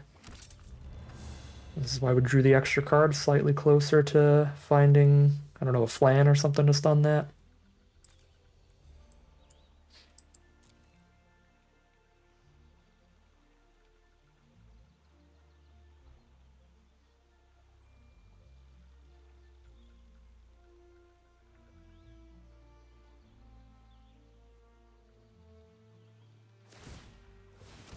Equip the Prompto. They're tapped out if we find a way to push lethal. Well, they have 3 treasures, but feels like if we find a way, we find a way here. Pixie is not it.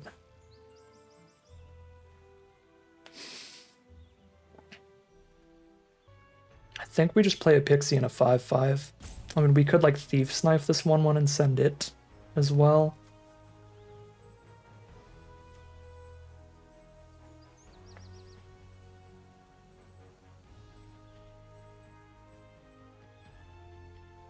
No, this is Pixie and a 5/5 here.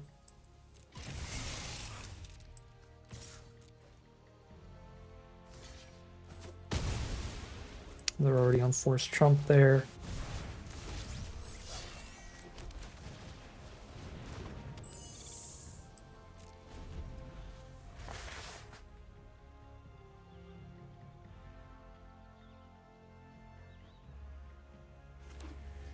Land for turn, GG from opponent.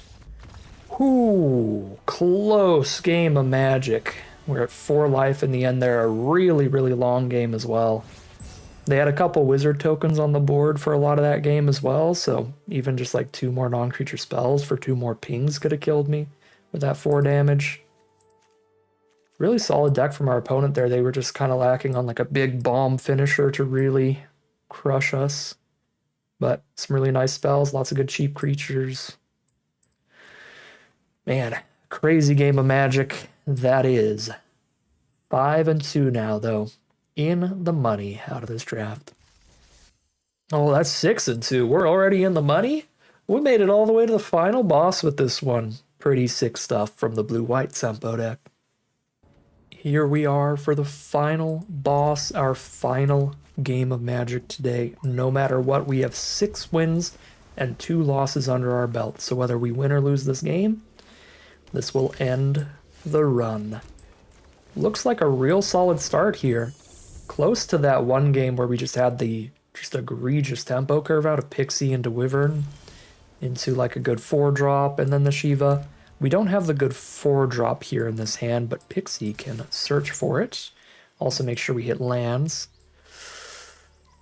We're very low on removal in this deck, so it does feel a little bit sketchy to maybe mill a Fate of the Suncrist here, but I really want to hit my lands. I'm tempted to even maybe Dreams of Laguna here over either of these.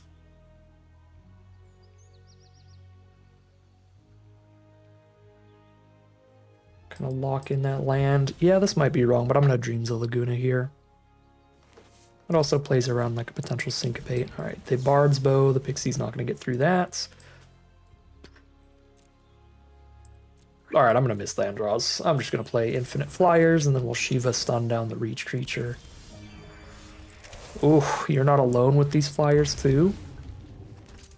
That could be good. Obviously, it'd be better if it were a land by a little bit, but that's a little self-imposed. I did mill a Fate of the Suncrist, but chose not to mill another Wyvern. Any land in the deck giving us the double spell of Wyvern plus You're Not Alone is going to give us a super good turn. Just blowing up this 3/3 reach and getting the other flying damage in is going to be great. That also clears the board for our Pixie Surveils to get going again. There's Sahagin for them. Okay, we lead with You're Not Alone because it's more important that that resolves than that Wyvern resolves. And this will also let us see That's so tempting. Screw it, I'm doing it. That'll also let us see if they have a counterspell here like a Syncopate, because then Arena will be holding when I put my spell on the stack. Yeah, they have something. Ice Magic would be a little rough here. Oh, they have literal, actual, factual counterspell from the bonus sheet. Can't really play around the bonus sheet cards too well. So that's gonna happen. That's pretty crushing, though.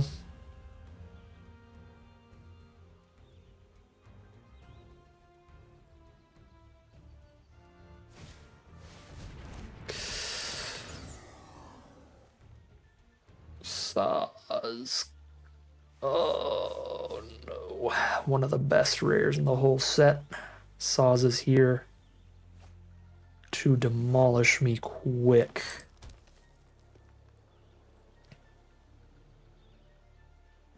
And if they don't have like a fat chocobo to go with him for the trample, we could end up being fine.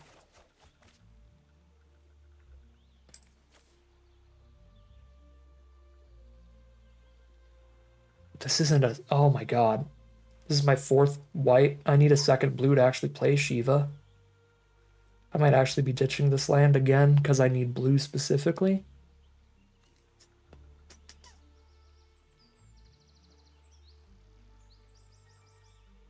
I mean, I don't even double spell if I don't hit another blue source, so what is this plains doing for me? Very little.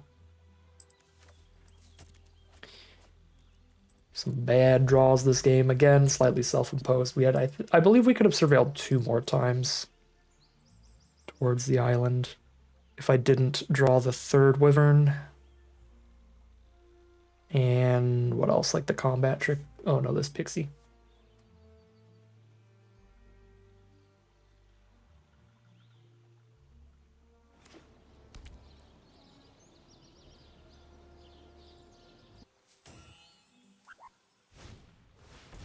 Ignis ramp.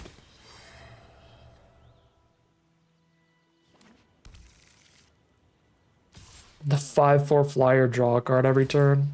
They have a lot better rares than we do.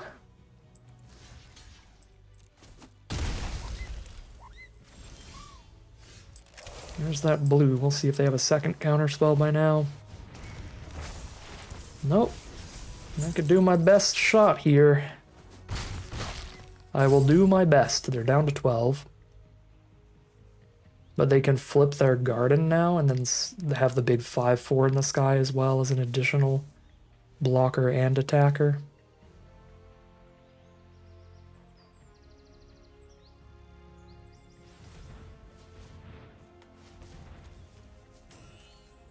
Card collection's at 6 out of 8.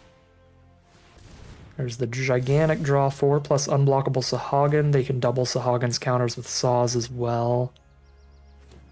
And go for a really quick unblockable kill too.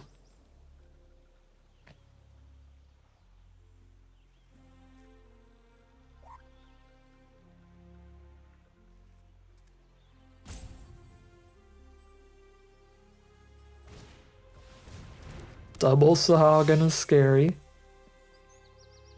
We found the blue-green Sahagin deck. Cool stuff from opponent. You don't get to see Sahagin pop off in blue-green too often, but you want to know a card that works really well with Sahagin in green. It's definitely Saz.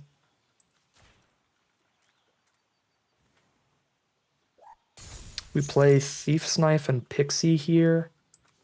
Setting up for Vendor re-equip Thief's Knife next turn.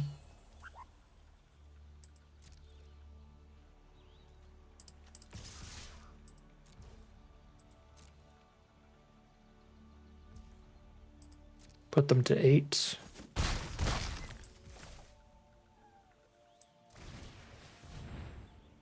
Against 3 flyers.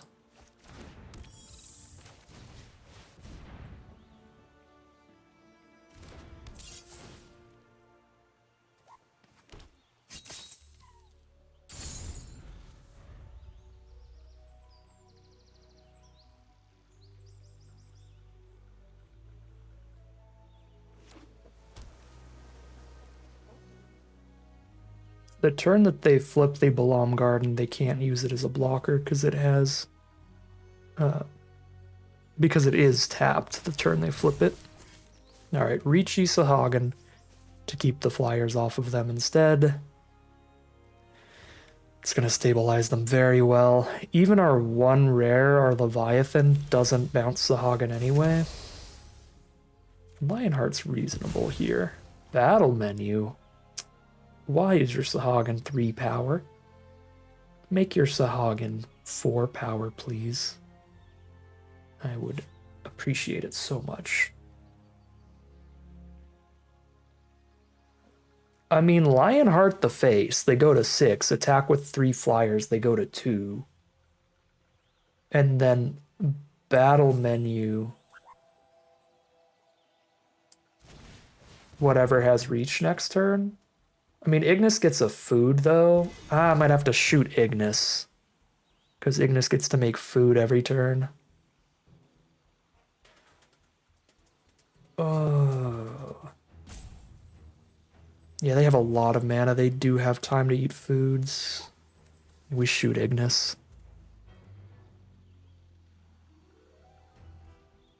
Because if I just like shoot face here and chump attack in for 4. They go to 4, but then they gain 3 back up. Go to 7. I think it's that, and then pass and hope that whatever has reach ends up being like a 4 power creature here for us to battle menu in their end step. Probably looks a little suspicious that we didn't equip Lionheart, but what are you gonna do? I need to be able to battle menu in their end step if possible so that I can vendor +1 mana equip the turn after this. Have all that mana up.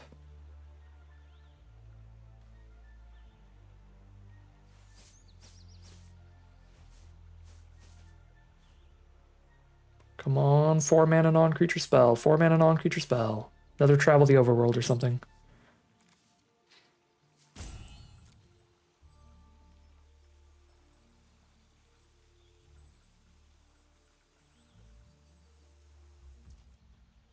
I could have attacked with everybody and then like +0/+forward with battle menu, I guess. Another way to do things. They didn't. Buff a thing out of reach. That's okay, I still have battle menu up here and I can vendor equip attack. Sure. This is another Surveil and another card engrave for card collection. So if I Pixie Surveil into the grave, I'm locked in.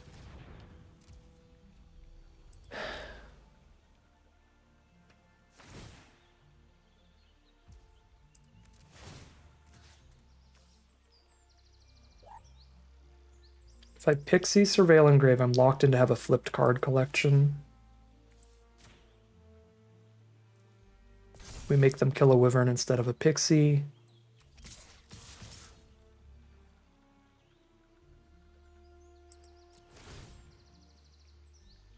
Surveil into grave, and then they kill one of these, and that's 8 cards in grave.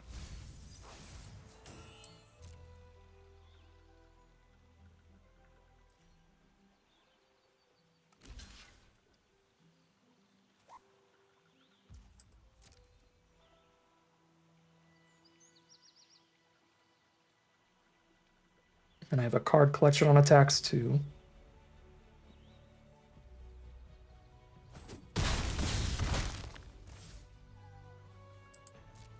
I feel like our ground has been weak enough. They could have been sending saws in every turn to where I'd be getting like really edicted by now, but maybe not.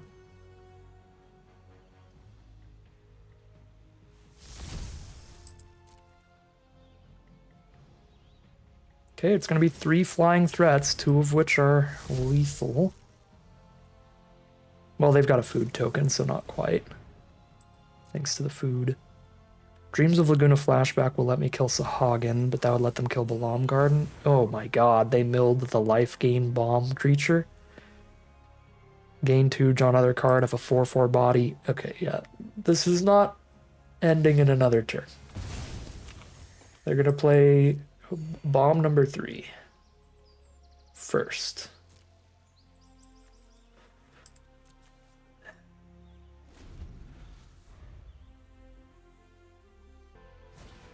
Yep. Gain 2, trigger Sahagin. Get another creature on the ground. And that's leading towards an overrun kill on chapter 3 as well. Like, draws a card immediately and also overrun kills us. The card is Sahagin.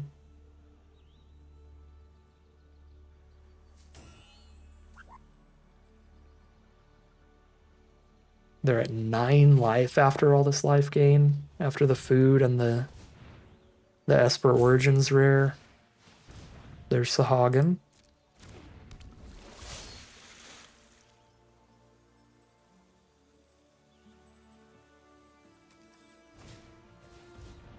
And a sleep magic for the pixie.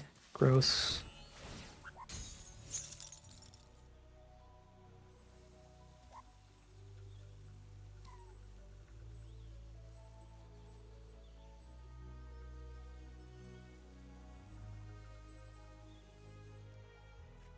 They looked at their Balam Garden for a second. I was like, if they attack with it, we have exact lethal if they have no interaction.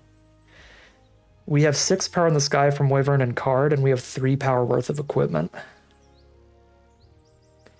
Believe we kill the big Sahagin here.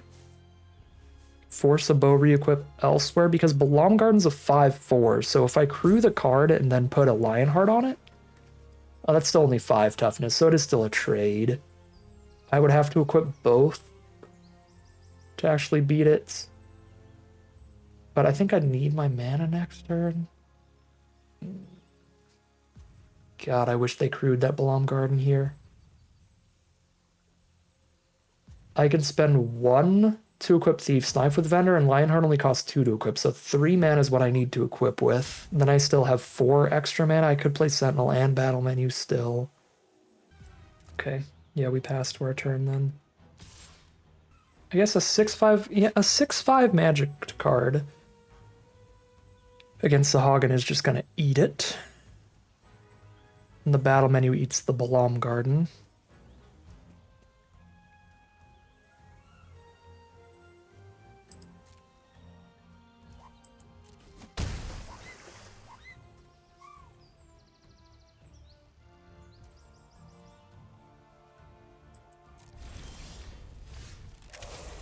Just a land for us.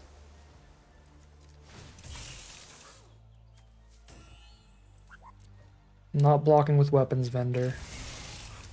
So I'm gonna crew with it.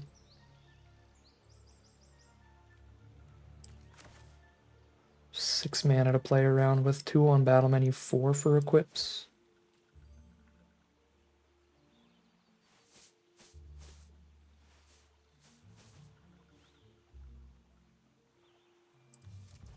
Just make the card big enough that they can't kill it here.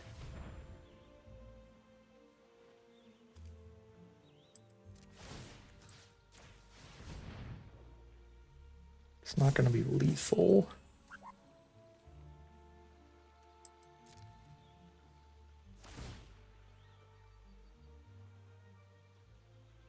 Just kind of force a chump. I could attack both. And Sahagin's just going to eat Wyvern.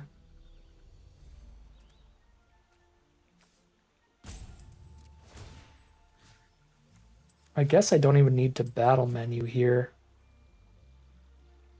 Because the only way they kill the card is a double block at this rate.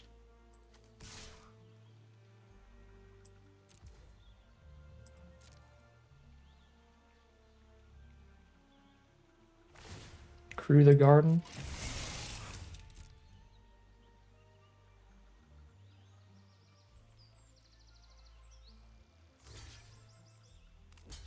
Double block. No trick, please. I beggeth.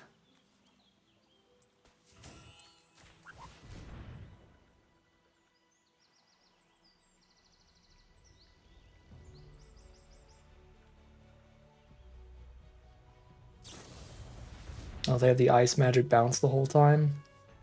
Okay, well.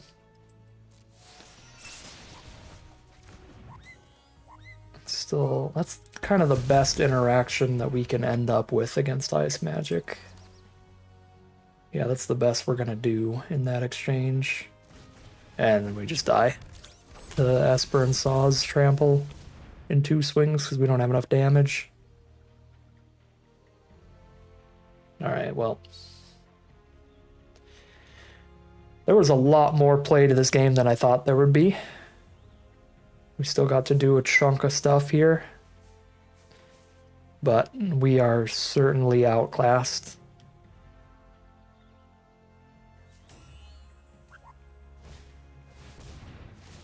In card quality.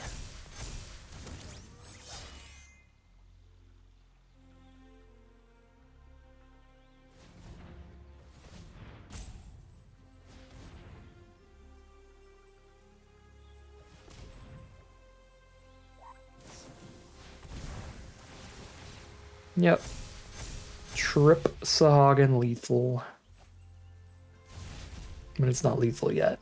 It is. Saw's attacks and then buffs the main Sahagin, and that's lethal, unblockable because of Saw's doubling counters. Alright. Incredible deck from our opponent. We are not gonna be able to beat that there. It's interesting. I think the second half of that game I played pretty well from like way behind with the saws and stuff going on, finding all that chip damage with the flyers and trying to get the equips going and stuff. I think that was all played really well. The early game though, they didn't end up really having any. They had one straight counter spell. And we took a really long time to find the second blue. So the early game, I think some of the surveils were a little bit greedy, just wanting to run out more creatures over trying to find the lands. Maybe if we found that second blue earlier, we could have changed things.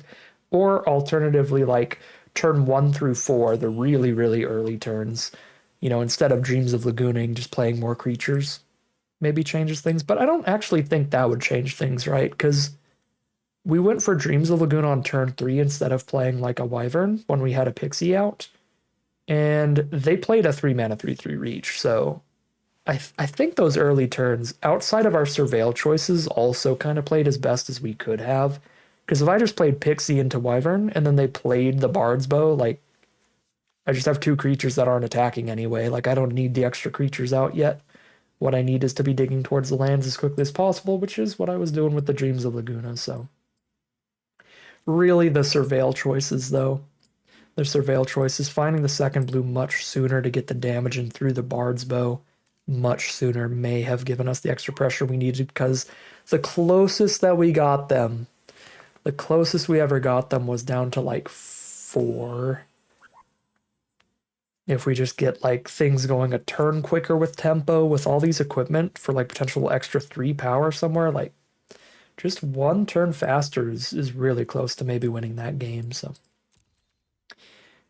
yeah, that's the stuff that was under our control we could have changed, but I would hate to see this deck in a best of 3. They have like some of the best bombs in the whole set, 3 of them.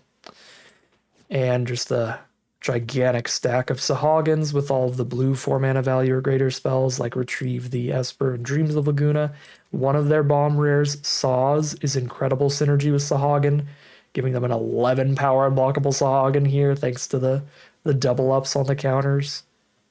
Yeah, a very gross deck from our opponent, but there was still some stuff we might have been able to change about that. Man, so close. 6-3, not quite the trophy run. Still a pretty fantastic run from a fantastic deck. And one of the things that is really cool about this deck is that we got there with essentially no bomb power. We have a single summon Leviathan. This deck isn't even particularly built around it, so we don't have like a bunch of Sahagins or anything. So even Leviathan isn't really quite a bomb in this deck. And even if it were, we cast it like 1 time today.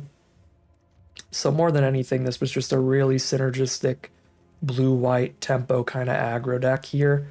No bombs necessary. Just curve out tempo our opponents out, get that evasive damage in, and end some games. Sick stuff from the deck today. But that is going to end today's video.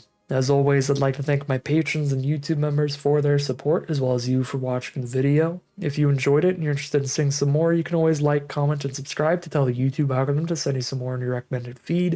If you'd like to support the channel directly, you can check out the Patreon link in the description below. And other than that, as always, thank you very much for watching, and I'll see you again soon for some more Magic Arena.